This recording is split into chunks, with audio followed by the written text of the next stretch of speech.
Thank you all so much for coming back to your seats. And my nose is still a little bit runny because that was very emotional. I thought they were fantastic, the kids were. We have a really amazing panel now in store for you. When we were thinking about how to put this panel together, I thought about the many different times that folks have said to us, you know, we've heard what the programs are, but what we don't always hear is why they're important for children at certain developmental stages and what happens to children at certain developmental stages when they go through the types of things that our military children go through. And so we tried really hard to put a panel together that hopefully is going to answer some of those questions and also give you some insight as to how these programs really do support our children. But I am not going to be up on stage with you today. We've got a wonderful facilitator for this panel, someone that has been giving us at AUSA Family Programs enormous support to put all of these forums together. And it is my distinct pleasure to introduce to you Ms. Dee Geis, who is the Director of Installation Services.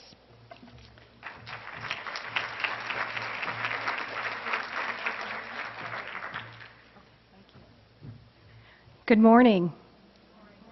So day 3, and our feet hurt a little, but I think we connected with old friends and made some new ones. I don't know about you, but the cookies are over there, and I think they're medicinal. They made my feet feel better. So, Patty, thank you for that kind introduction. It's a pleasure to be here today.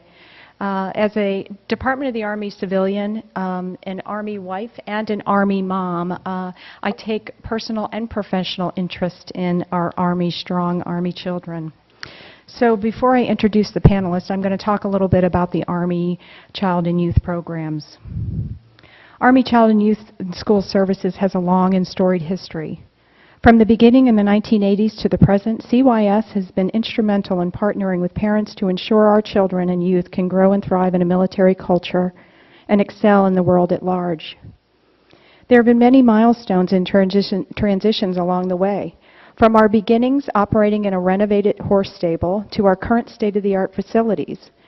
From our early days when staffing was all volunteers to our current state of experienced professional caregivers, teachers, administrators, and trainers. From our humble beginnings as babysitters, just watching out for basic safety of our children, to our present state of offering true early childhood education. It's been a long road, but one marked with continual improvement. Organizationally, we began as Child Development Services, caring for children from birth to 5 years of age. As we incorporated children aged 6 to 12, we moved from watching latchkey children to developing holistic programs for school-age services. Then our parents asked for the same quality for our teens. Child Development Services became Child and Youth Services, incorporating and enhancing programming for middle school and teen.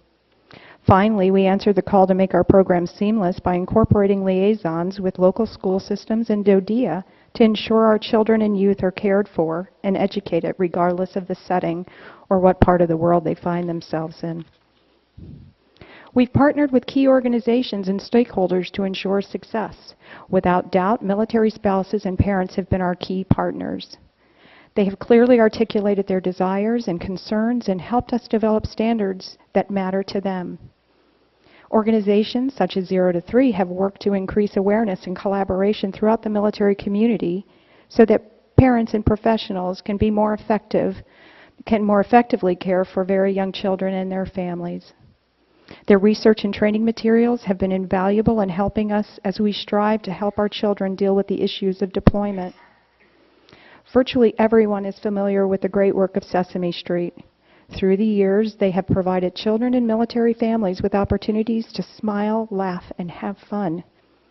Initiatives such as Talk, Listen, Connect's live show, Sesame Street's experience for military families, and the Sesame Street Room in a Box continue to give those children places to play and joy and to put aside any stress or worry they might be experiencing. Then there's a long history between the Army and the Military Child Education Coalition.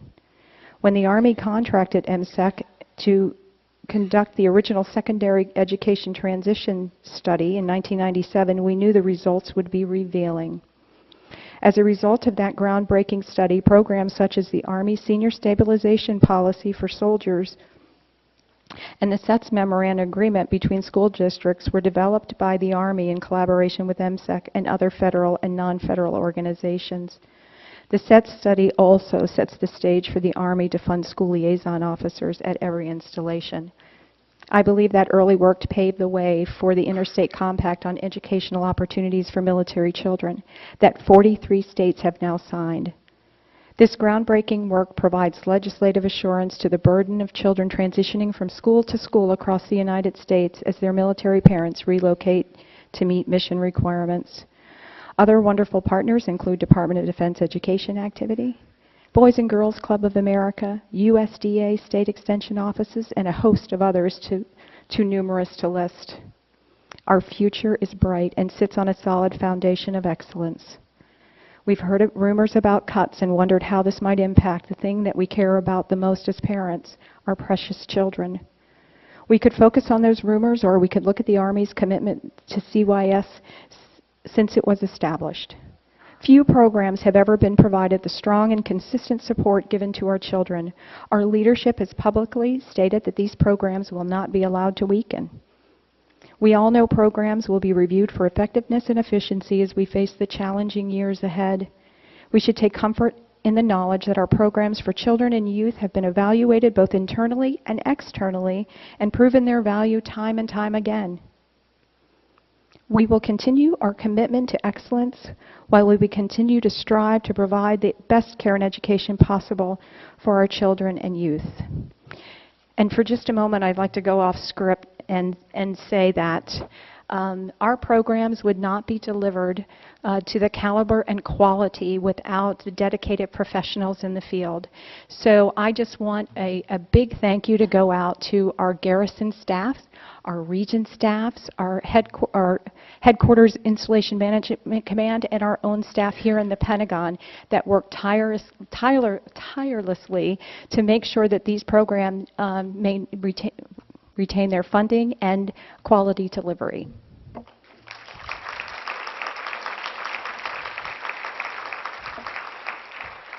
So now I'd like to introduce our panelists.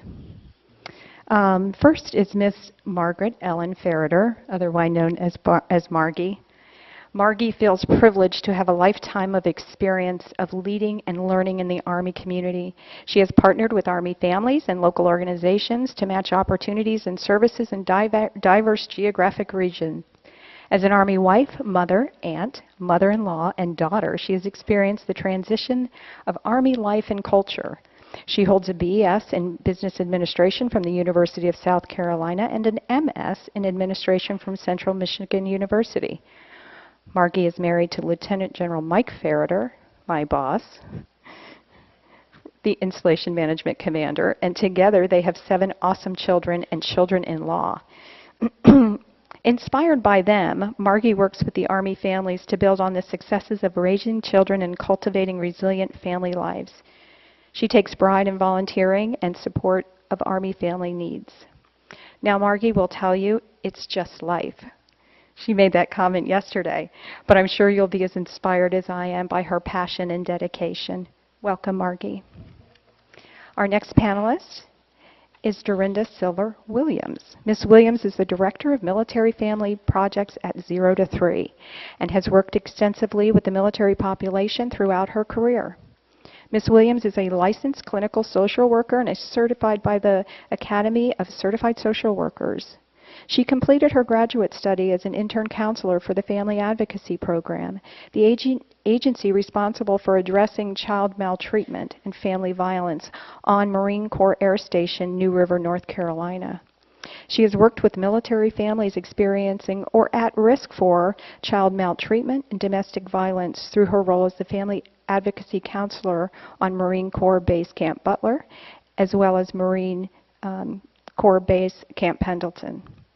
Through her work at 0 to 3 since 2004, Ms. Williams developed the core training curriculum for the duty to care trainings that were presented across the services and around the world, designed to promote interdisciplinary capacity to safeguard the health and development of very young children in the context of deployment, related separation, parental physical injury, psychological injury, and other stressful family dynamics. Ms. Williams is the author of Over There, a children's book designed to provide comfort and reassurance to a young child whose parent is deployed. Ms. Williams is also the author of Home Again, a children's book designed to capture the experience of deployment reunion from the perspective of a young child. Ms. Williams has recently completed her coursework as a doctoral student in the social work program at Catholic University of America. Thank you for being here. Our third panelist is Lynn Schwatzky. Good to see you again, Lynn. Lynn Schwatzky is responsible for overseeing the execution of various Sesame Street workshop initiatives that reach beyond television into local communities, schools, health, and child care settings to address the unmet needs of children and the people who care for them. She is also responsible for developing and maintaining key relationships with project advisors and strategic partners to help guide projects from their inception. Currently, she oversees several large-scale initiatives, including Sesame Street's Military Family Project, a bilingual multimedia initiative which provides resources and support to military families with young children worldwide, coping with challenging transitions in their life, such as deployment, changes due to combat-related injury, and the death of a parent. So great to see you again, Lynn. Thank you for being here. And last but certainly not least, our good friend, Dr. Mary Keller. Dr. Mary Keller, President and CEO of the Military Child Education Coalition, was one of the founders of the organization in 1998. The MSEC was created in response to the educational needs of military-connected children and youth and was recognized in 2004 by First Lady Laura Bush as the Congressional Club Charity of the Year, and MSEC was certified America's Best Charity by Independent Charities of America. As an area superintendent, school administrator, and K through 12 as well as higher education professional for over 21 years, Dr. Keller was uniquely positioned to witness the challenges military families faced in times of transition due to moves, deployment, or separation. For 8 years, she served as Assistant Superintendent and Area Superintendent for Educational Services for Killeen Independent School District, which today serves over 20,000 military-connected children in the nation's largest military installation, Fort Hood. Dr. Keller holds several professional certifications, including superintendency, mid-managed supervision, and teacher education, as well as mediation certification from the Texas Bar Association.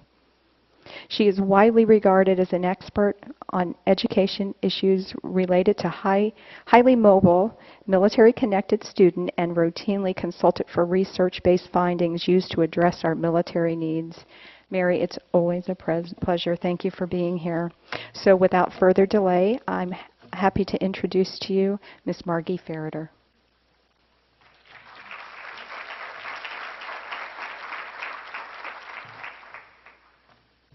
Good morning.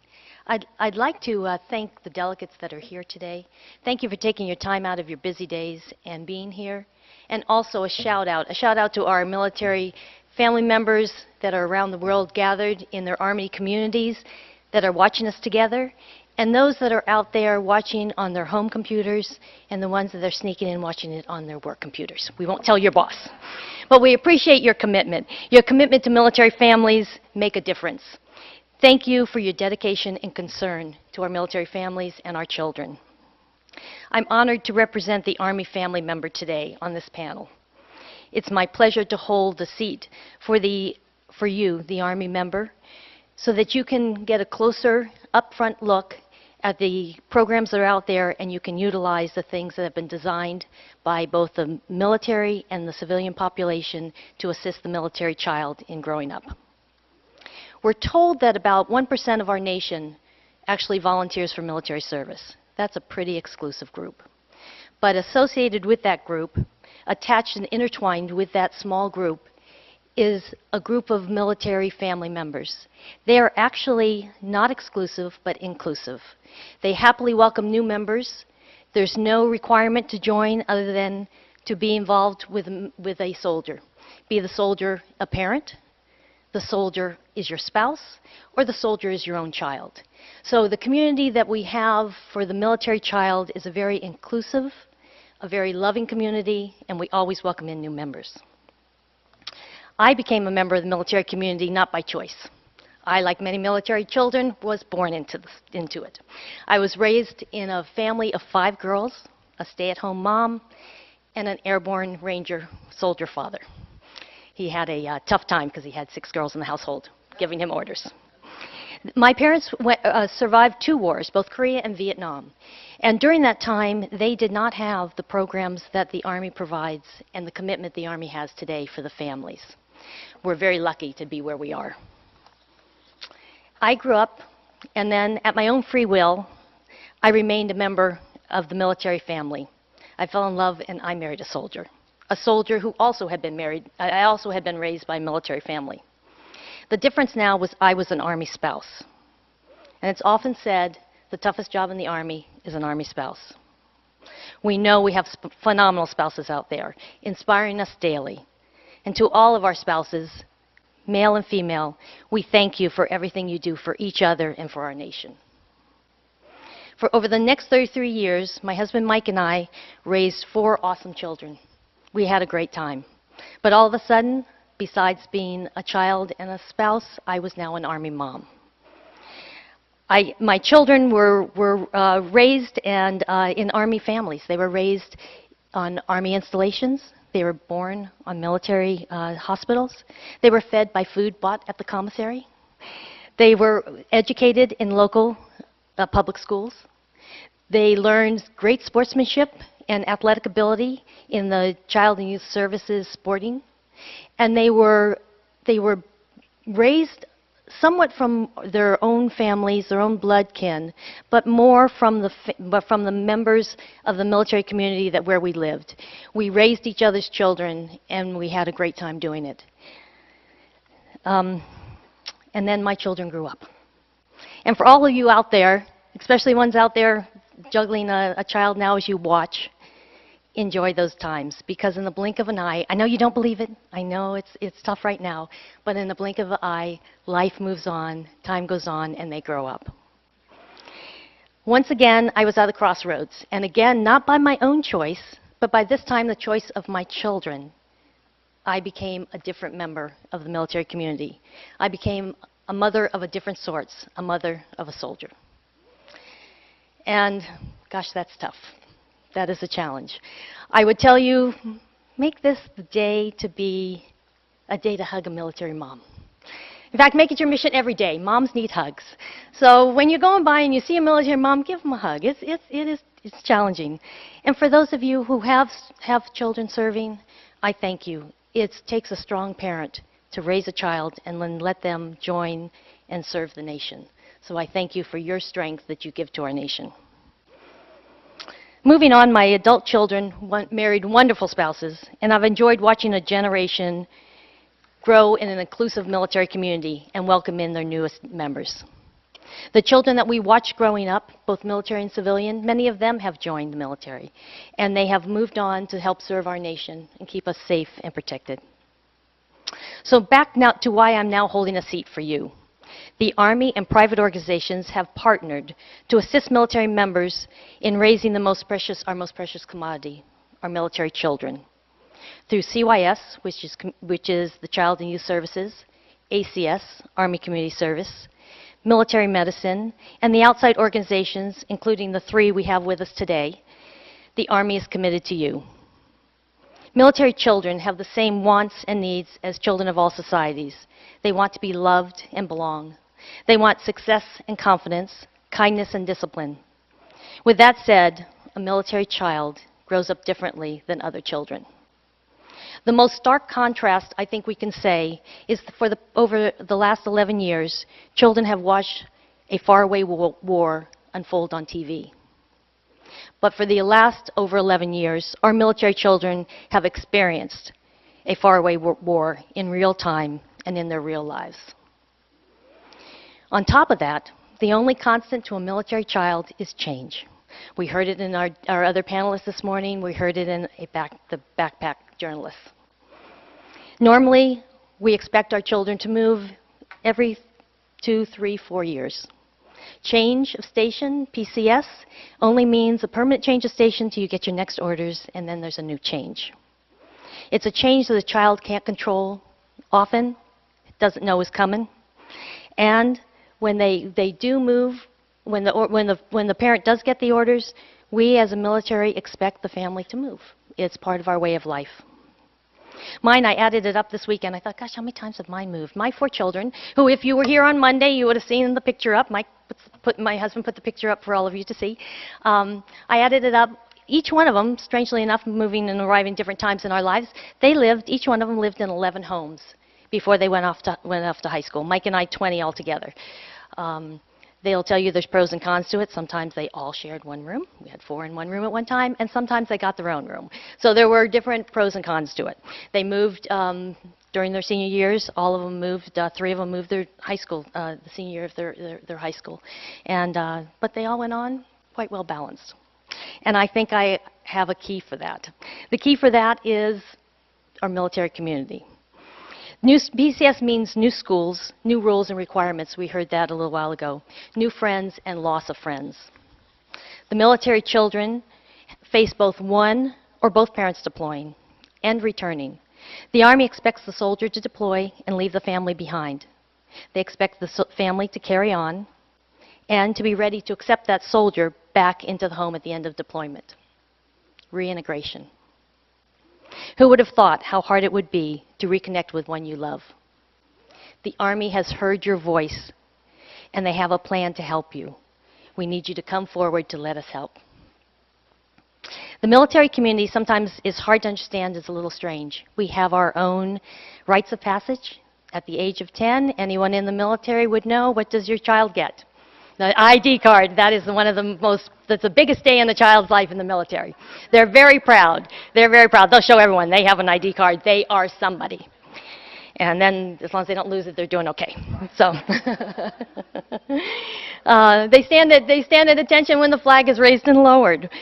They say a lot of yes, ma'am, and yes, sir, no, ma'am, and no, sir, far more than our other population. The military life is unique and challenging, and I'm here to tell you, you do not have to do it alone. Families out there, parents out there, we have great programs for you. The Army cares. Programs are in place to raise a balanced, independent, adaptive military child, a good citizen, and a great human being. You have a community backing you up to help you. Many organizations have partnered with the military to assist the military child. So again, I say, come join us at the table and help us raise resilient young people. We have a seat waiting for you. Thank you.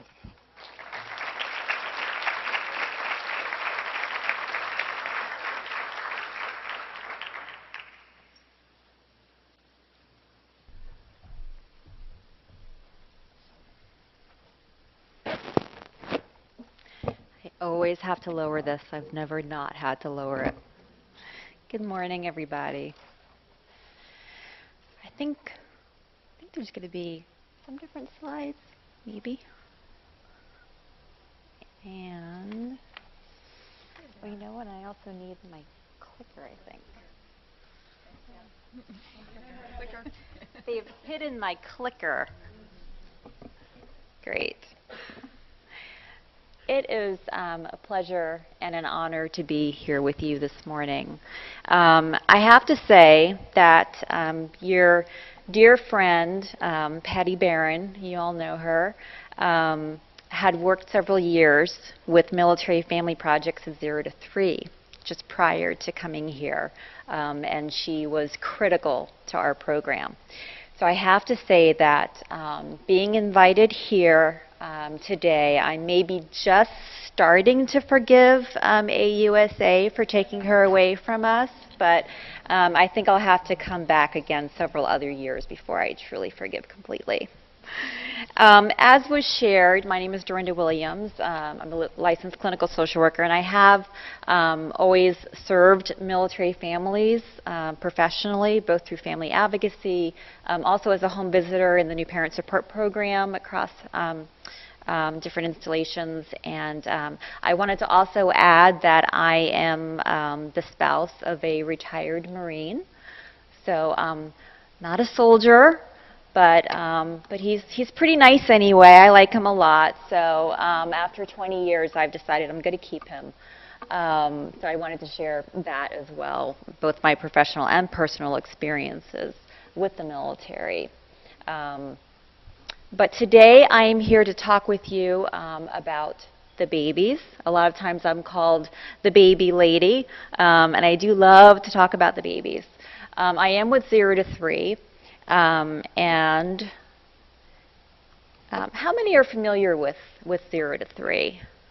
Okay, great. So a lot of hands, but not all hands. So let me give you a really quick introduction. We are a national nonprofit. We're right here in DC. And as you would infer from our name, we are all about infants and toddlers. So we really try to promote, advance the needs and interests of infants and toddlers in all different ways. So we have many different programs and divisions that live under the 0 to 3 roof. As an example, we hold the contract for the Early Head Start National Resource Center. So we provide training and technical assistance for Early Head Start programs across the country. We have a policy center, so we can influence policy on behalf of babies and toddlers on the Hill. We have our own press, so we can make sure that there are plenty of publications out there focused on the needs of babies and toddlers. We provide training and consultation. We have a Safe Babies program that promotes resilience for young children and their families who are in the child welfare system. So again, many different ports of entry in terms of promoting the interests of young children. And of course, we have military family projects, and that's what I'll be speaking to today. But before we get into that, some of our specific work, I really do want to talk about why Military Family Projects does the work it does, why 0 to 3 does the work that it does. I really want to start talking about the needs of infants and toddlers and to kind of be their voice for you today. The reason that 0 to 3 does the work that it does is because there is such an urgency in those first years. There is so much happening in that young child's life. There is so much growth and development that's occurring across domains. Cognitive development, physical development, language development, social emotional development, and all of these areas of development are so closely intertwined. They are inextricably linked. And one area of influence, one area of development really influences and builds on top of another. So there is so much happening during these first years. What we also know is that babies are really born wired to attach. And the reason that they do, this is something that our dear friend Jerry Costa sometimes talks about, is the fact that babies are really quite smart. Babies are very, very smart. They know that they can't go it alone. They don't have the mechanisms to get by just yet for them to grow and develop and flourish. They know they better really connect to at least that one important someone. Just kind of burrow their way into that one person's heart. So that person can not only help them feel physically safe, but emotionally safe as well. They know that that's what they need to really do the developmental work that needs to go on.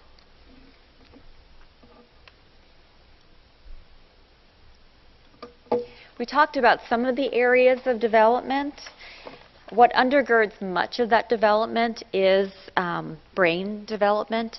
It's incredible what's happening in those early years. Has anyone ever really looked at a toddler who's maybe stacking blocks or trying to get that, round peg into the round hole, and they're working it and they're working it. You can almost see like the steam coming out of their ears. They're concentrating so hard, right? There is a lot going on inside that little brain of theirs. And all of those experiences are really creating more brain development. Brain development begets brain development. And so there is so much rich growth that's going on during that time. By the age of 3, a baby's brain will grow 50% larger than it was at birth. And by age 6, it will almost be adult size. Now, the reason that that brain is expanding is because what we're literally seeing is neurons, those brain cells, connecting. They're connecting.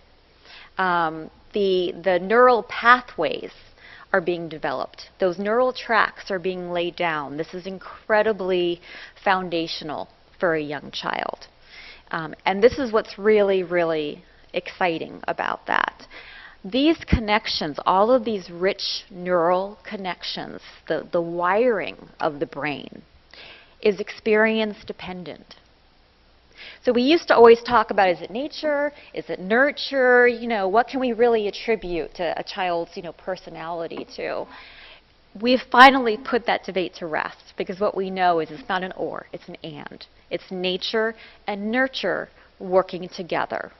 So certainly, a baby is born maybe with certain predispositions, wired in a certain way, but that additional wiring is so experience driven. And of course, where do young children get their experiences from? But from that important person, right, or people in their lives. It's through those experiences that they have with their parents and their caregivers. It's those everyday interactions that they have. And those really create those neural pathways. So parents and caregivers quite literally help to structure, help to inform the structure and the functioning of a child's brain. That is both tremendous opportunity, and there's also vulnerability there as well in terms of the kinds of experience, the kinds of interactions that a child has. Because if you look at this, what's happening is you see those connections at birth, and there are plenty of them, but look what happens by the time a child is 6 years old. Those are some thick, rich connections that have been formed based on their experiences. So what kinds of experiences has that child had? What has really informed that wiring? Because what happens eventually is, like I said, babies are smart. They know what they need. After those really rich connections, to be more efficient, for the brain to be more efficient, it needs to start paring down some of those connections. So those connections that have really been used, you've had a lot of experience that has informed those connections, those are going to be strengthened and they're going to stay. Those that haven't are eventually going to atrophy. They haven't been strengthened.